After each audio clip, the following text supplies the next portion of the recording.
결론부터 말씀드리면 다주택자 분들에게는 장점이 더 많으세요.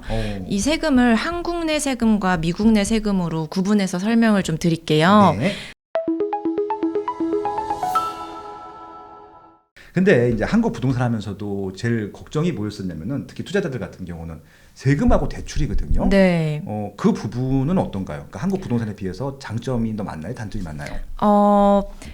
장단점이 모두 있는데요. 제가 대출 먼저 설명드리고 세금 먼저 설명드릴게요. 네네네. 대출 같은 경우에는 당연히 미국인 현지인보다는 불리한 조건을 받게 됩니다.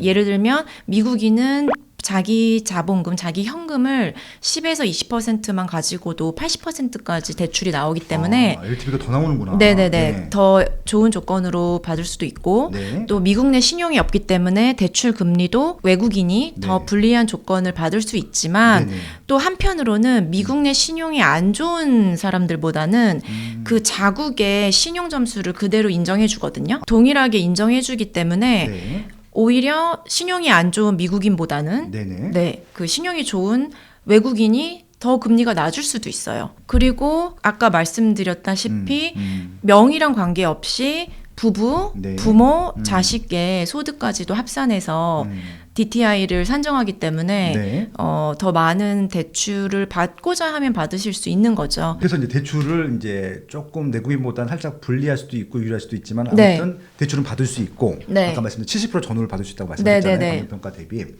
금리가 네.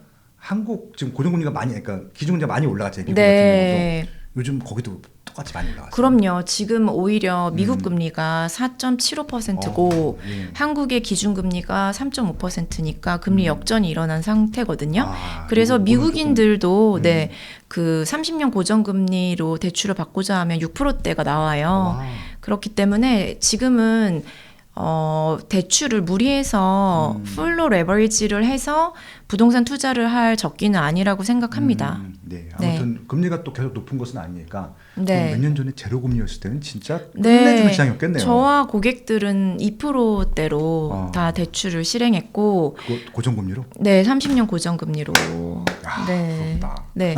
이게 중요한 포인트를 짚어주셨는데 네. 한국은 변동금리가 대부분이잖아요. 그쵸. 그런데 미국은 금매가 잘 나오지 않는 이유가 최근에도 80% 이상이 30년 고정금리로 다 리파이낸싱, 재융자를 받았어요. 와. 제로금리 시대에.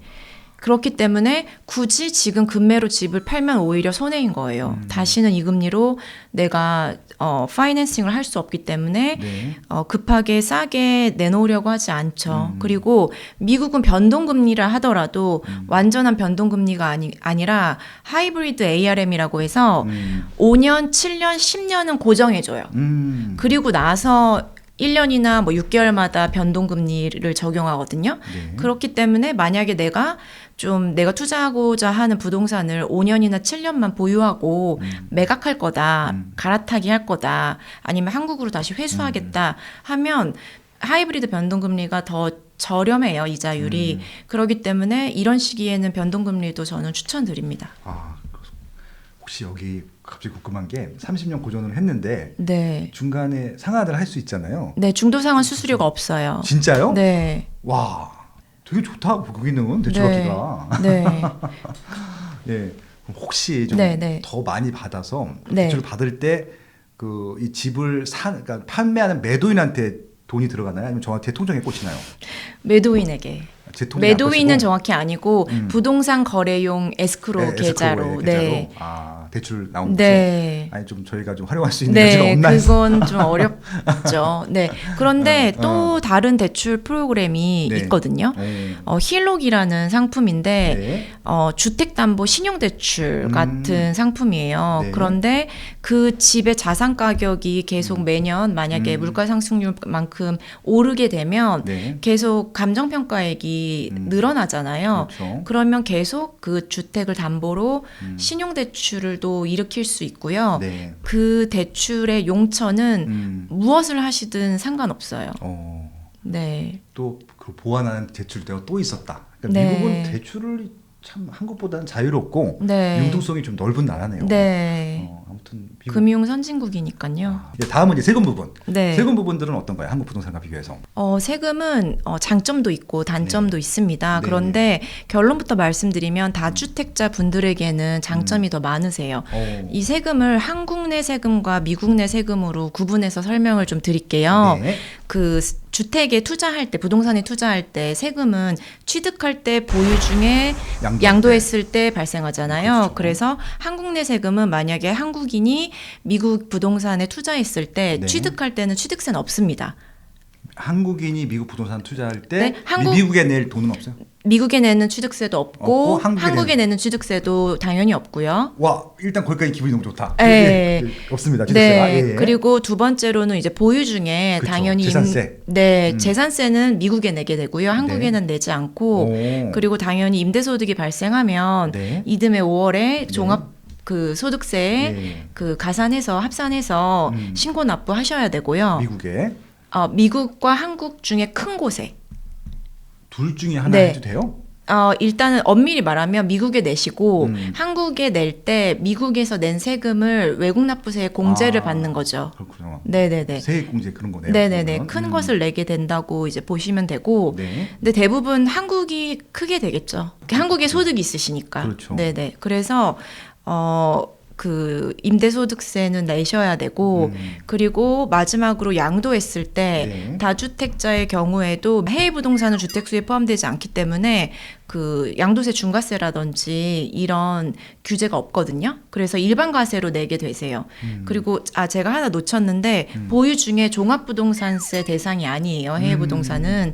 그래서 종합부동산세는 납부하지 않으시고요. 그리고 1주택자 입장에서는 그 거주로 인한 이제 1주택자 비과세 특례를 혜택을 적용받을 수는 없거든요. 해외 부동산은 그건 단점이지만 분명 다주택자들에게는 취득세가 없고 종합부동산세가 나오지 않고 또 마지막으로는 중과세도 없기 때문에 장점이 있다고 절세할 수 있는 기회가 있다고 말씀을 드리고 싶습니다. 완전히 장점인데요, 그러니까? 다주택자인 경우에요. 그렇죠. 네. 그리고 미국 내 세금을 말씀드릴까요? 네네. 첫 번째로 미국은 앞에 말씀드렸다시피 뉴욕의 고가 주택을 제외하고는 취득세가 아예 없고요. 뉴욕은 취득세가 또 있나요? 네, 고가 주택만요. 고가주택. 네. 뉴욕에서도 고가주택. 네네네. 고가주택은 어느 정도? 100만 불 이상의 고가주택에만 취득세가 있고 당연히 보유 중에는 재산세와 임대소득이 발생한 경우에는 소득세를 신고 납부하셔야 되고요. 이 재산세는 주별로 50개의 주가 다 다릅니다. 그래서 가장 비싼 뉴저지 주는 가장 저렴한 하와이 주에 비해서 7배가 재산세가 비싸요. 네. 미국은 주마다 이 세율이 다르기 때문에 다 높은 데가 있고 낮은 데가 있다. 네네네. 그럼 좀 세금이 낮으면서 수익이 높은 곳 찾는 것들도 하나의 재테크 방법이겠네요. 그렇죠. 네네. 그런 또 노하우가 있고 또 마지막으로는 양도했을 때 네, 미국에도 당연히 양도소득세를 납부하셔야 합니다. 그런데 여기서 외국인에 대한 미국 내에 불리한 점이 하나 있어요. 뭐죠? 네, 그 임대소득과 양도소득세를 외국인 투자자인 경우에는 미국에서 원천징수를 일부 하거든요. 그런데 그 뒤에 이제 세금 납부를 정상적으로 하고 난 뒤에 돌려주는 거예요. 그런데 이 또한 부동산 관리 법인을 통한다든지 법인을 미국에 세운다든지 해서 기타 등등의 방법으로 합법적으로 절세하실 수 있는 방법이 있어요. 그렇기 때문에 이런 전문적인 영역은 아무래도 세무사와 그 상담하시는 게 좋을 것 같습니다. 일단은 그 부분들 절세 부분들은 조금 더 뭐 법인을 이용하거나 부분 좀 노하우도 있을 테니까 그것들은 조금 더 깊이 공부하셔야 될 것 같고 그런 것들은 또 전문 영역이니까 그런 것들 나중에 또 해보시면 상담을 하시면 또 좋을 것 같아요. 아무튼 세금 부분도 어떻게 보면 좀 객관적이고 명쾌한 것 같네요. 한국처럼 이렇게 뭐 중과되고 뭐 2주택, 3주택 다르고 뭐 이런 건 없다는 말씀이신 거네요. 전혀 없죠. 미국은 외국인들이 다 적용받을 수는 없지만 미국은 부동산 투자를 굉장히 장려하는 문화예요. 국가가. 그래서 심지어 그 양도세 이연 정책도 있거든요. 1031 Exchange라고 해서 뭐예요? 이 1031 Exchange 프로그램이라고 하는데요. 만약에 A라는 유형의 자산을 동종 자산 교환 법칙인데 그 과세를 이연해 주는 건데 1억짜리 A라는 부동산을 팔아서 네. 일정 기간 내에 B라는 유사한 종류의 자산을 사면 A로부터 발생한 양도소득세를 마지막 주택을 팔 때까지, 마지막 자산을 팔 때까지 이연해줘요. 그러니까 만약에 내가 올해 내야 할 세금이 1,000만 원이었다. 그런데 이거를 10년 뒤에 1,000만 원을 내도 된다 하면 이자 안 붙고? 네. 그러면 무조건 이연해야 네, 무조건 이연해야죠. 그런데 그게 다 적용되진 않고 조건들이 좀 있어요. 네, 기간도 있고. 외국인들은 안 되고 내국인들만 되나요, 그것도? 외국인도 받을 수 있는 방법이 있습니다. 아, 네. 방법은 다 있구나. 네. 야, 이거 공부하면 할수록 굉장히 좀 네. 매력적인 것 같아요. 네. 진짜 외국 부동산 앞으로 많이 이거 가끔가다 생각해 보니까 지금 생각해 보니까 이걸로 투자 이민 가실 분들도 많을 것 같다는 거예요. 투자 이민 가기 쉽나요? 어떤가요?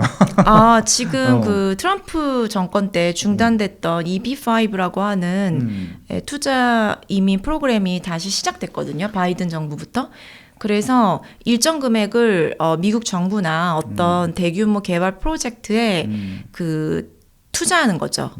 그렇게 하면 미성년자 자녀까지 부부하고 영주권이 나옵니다. 야, 영주권이 나오게 되면 거기서 애들이 교육 받을 때도 불이익을 받지 않는. 그렇죠. 국공립을 다닐 수 있게 되고요. 네. 네. 그런데 제 고객 중에 상당수는 이미 이제 한국도 너무 선진국이고 그 살기 좋기 때문에 그렇죠. 세계적인 네. 선진국의 반열에 올랐기 때문에 뭐 이민을 가려고 하시는 분들보다는 대다수가 투자 목적으로 네, 그 저한테 컨설팅을 받으세요. 그렇겠죠. 일단은 지금 해외 부동산 투자에 관심이 있는 분들이 어떻게 해야 될지에 대한 것들의 노하우를 알고 계시니까 네. 정보도 풀어주실 것 같고요. 네.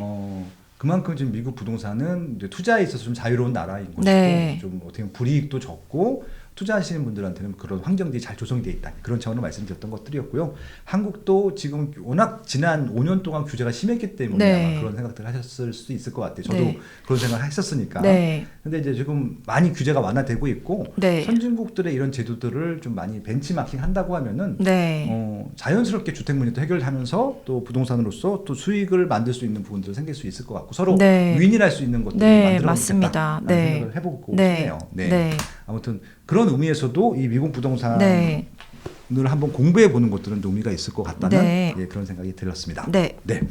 실제 그래서 이런 이제 장단점들을 말씀해 주셨는데 네. 많이들 투자하고 계신가요? 최근에 많이 증가했나요? 자산가들이? 사실 지금 고금리와 강달러 때문에 그리고 굉장히 불확실성이 높은 상황이잖아요. 그래서 현재는 감소했고요. 네. 그 한국인들의 해외 부동산 직접 투자가 2022년 2분기까지는 증가를 했어요. 그래서 네. 2021년 기재부 이제 통계에 따르면 2021년 3분기에는 전년 동기 대비 350%가 무려 늘었었어요. 350%. 네. 한국 안 하고 거기다 투자했구나. 네, 직접 한국에도 야. 많이 하셨죠. 예. 네, 근데 직접 투자가 네네. 리츠 이런 거 빼고요. 그렇죠. 그런데 2022년 2분기부터 네네. 금리를 올리기 그렇죠. 시작했잖아요. 금리가 올라가기 시작하니까. 네. 이건 뭐 전반적으로 네네. 미국이기 때문에 준 게 아니라 네. 부동산 투자가 다 줄었어요. 네, 맞습니다. 그런 거래량 거잖아요. 네, 자체가 위축됐고요. 그렇죠. 그래서 2022년 3분기는 또 전년 동기 네. 대비 70% 정도가 네, 하락했습니다. 그래서 지금은 우호적인 시기는 아니기 때문에 네. 아무래도 많이 관망들을 하십니다. 그래도 여전히 한국의 많은 자산가들이 제가 이 업을 하고 있다 보니까 그 미국 부동산 투자에 관심을 가지고 저에게 그 상담 의뢰를 하시죠. 네. 여러 가지 또 이유도 있을 것 같아요. 그러니까 포트폴리오를 분산하는 차원도 네. 있을 것 같고 또 그걸 통해서 새로운 또 기회도 있을 것 같고 네. 아까 말씀하신 대로 또 거기 하와이 놀러 가는데 내가 네. 운영하는 콘도가 있으면 또 얼마나 뿌듯하겠어요. 네, 맞죠. 네. 저기 나오는 수익금으로 나는 여기 또 휴양도 즐길 수 있는 네. 거고 꼭 먹고 알 먹고 되는 네, 거 아니겠습니까? 맞습니다. 예. 네, 너무 지금 상상에 빠지셔서 행복하셔요. 올해 표정이. 어떻게 될지 해봐야겠구나. 저도 네. 올해 할 수 있는 거죠? 네, 할 수 있죠. 네. 근데 지금 아까 이제 고금리가 살짝 네. 문제라고 하셨는데 수익률이 안 나오네요. 지금 투자하면. 지금 레버리지를 많이 일으키시면 수익률이 안 나오시죠. 안 나오고. 그래서 저는 최근 같은 경우에는 정말 실수요자이신 분들이나 아니면 기존의 달러를 어느 정도 가지고 계신 분들, 네. 그분들 아니면 레버리지를 많이 일으키지 않고 그래도 여유 자금으로 투자하시려는 분들 아니면 이제 지금 미국도 그 매수 수요가 위축이 됐거든요. 그렇죠. 그렇지만 한국에 대비해서는 아까 말씀드렸다시피 조정이 많이 되지 않았어요. 미국 전체적으로 1.5%밖에 안 빠졌어요. 고점에서. 그리고 가장 선호하시는 한국인 분들이 맨하탄이나 하와이의 호놀룰루도 2.5%밖에 조정이 안 됐거든요. 한국과 비교하면 굉장히 떨어지지 않은 거잖아요. 그렇죠. 그렇지만 장점은 매도자 우위 시장이 더 이상 아니고 이제 매수자 우위 시장으로 아무래도 좀 더 유리한 조건으로 매수하실 수 있고 네. 미국에 매물로 잘 나오지 않는 부동산들이 매물로 나오기 시작했거든요. 그래서 이때 기회를 노려보시는 것도 방법이 될 수 있죠. 그러면 지금 현찰이 많으신 분들은 해볼만 하긴 하겠다. 그렇죠? 네, 그렇지만 이제 강달러라는 네, 허들이 있죠. 예, 아무튼 미국 부동산 할 때는 일단 환율도 봐야 되고, 네, 금리도 그럼요. 봐야 되고 두 네. 가지 봐야 되는 것들. 좀 더 환율이 안정화되어야 할 것 같습니다. 아무튼 지금 환율과 금리는 따져 보시고요. 네. 평소 때 또 공부를 해두셔야지 지금 또 살 수 있는 그럼요. 것들 네. 기회가 왔을 때 기회가 있을 것 같고요. 지식을 쌓아 놓으시고 이제 해외에도 눈을 켜고 네네. 관심을 가지시다 보면은 언젠가 기회가 왔을 때 그렇죠. 인생에 미국에도 부동산을 살 수 있는 기회를 잡으실 수 있을 겁니다. 그 매매가 대비 수익률 네. 한 어느 정도예요? 보통? 네네네. 단순 수익률이 이게 시세 경험치적으로 임대 수익률은 그 집이 작을수록 그러니까 스튜디오, 원베드, 투베드, 쓰리베드 이런 월스페이스 식으로 이런 것들. 네네네 그 작을수록 수익률이 높아요. 아, 한국과 네. 비슷하네. 이거는. 네네네. 그런데 시세 차익 수익률은 아무래도 덩치가 크면 더 시세 차익 수익률이 더 높더라고요. 그것도 한국과 비슷하네. 아, 그러네요. 네, 네네. 그런 것도 좀 중요하고요. 네. 그리고 가장 사실 지금은 대출을 아예 안 받고 단순 수익률을 계산하면 네. 예를 들면 제가 주로 컨설팅 해드리는 하와이의 호놀룰루에 전용 면적 18평 정도의 그 주상복합 아파트를 네. 구입하시게 되면 네. 4에서 5% 정도 나오시죠. 네. 그렇지만 덩치가 커지면 2에서 3% 이렇게 줄어들어요. 일단 그래도 여기 안정적이고 여기 월세 네. 같은 경우는 거의 뭐 월세가 확 빠지거나 그러지도 않을 거잖아요. 네네, 그렇지 않습니다. 왜냐하면 지금 역사적으로 미국이 1969년 이후로 최저 실업률이거든요. 3.4%. 거의 뭐 완전 고용이라고 하는 네네네. 정도잖아요. 그렇기 때문에 굉장히 고용 시장이 좋고 업종별로 다르긴 하지만 일할 의지만 있다면 얼마든지 일자리를 찾을 수 있기 때문에 네. 그 월세 시장의 수요자들과 지불 능력은 탄탄하다고 볼 수 있어요. 네, 그래서 일단 안정적인 수익을 확보할 수 있고 시세 차익은 또 플러스 알파 수익이 되겠죠. 네네네. 그러네요. 그리고 한 가지 좀 첨언하고 싶은데 네네. 그 전 세계 자산가들이 미국 부동산의 수요자거든요. 그렇죠. 이게 가장 큰 매력입니다. 한국 부동산은 대부분의 한국인과 일부 중국인, 뭐 일부 미국인 이런 분들이 수요자라면 미국 부동산은 최고의 안전자산으로 전 세계 자산가들도 여기기 때문에 그리고 그런 경제 위기에 더 강하잖아요. 그렇죠. 네, 그래서 가격 하락 방어도 잘 되고 세계적으로 경제 위기가 오면 달러는 오히려 오르기 때문에 네네. 이런 위험 해칭을 위해서 그 전 세계 자산가들이 미국 부동산을 호시탐탐 노리고 있고. 그런 자산가들이 수요자라는 게요. 제가 나중에 되팔 때도 내 물건을 받아줄 매수자가 많다는 뜻이거든요. 좀 100% 공감하거든요. 네. 그러니까 그래서 그게 가장 장점입니다. 그러네요. 생각해보니까 네. 그렇게 뭐 이 장소를 확대하게 되면 그렇게 되겠네요. 네네. 대한민국 부동산에서도 서울이 중심이잖아요. 네네네. 제일 어떤 수요도 많고 네. 심지어 서울 같은 경우 외국인들도 알고 있으니까. 그럼요. 지방 투자는 안 할 거잖아요, 외국인들. 네. 똑같은 거네요. 그러니까 해외 투자를 한다고 했을 때 자산가들은 당연히 미국이 압도적인 1등이니까 뭐 2등과의 네. 격차도 뭐 어마어마하니까. 네네네. 그러다 보니까 당연히 미국은 대기 수가 많겠네요. 그래서 지금 네. 말씀하신 대로 내가 팔고 싶을 때 받아줄 매수자가 있어야 되는데 늘 네. 대기하고 있다. 네. 가격만 조정해주면 언제든지 살 사람도 네. 있다. 이런 거네요. 네네네. 그리고 두 번째로 또 하나 더 첨언하자면 네네네.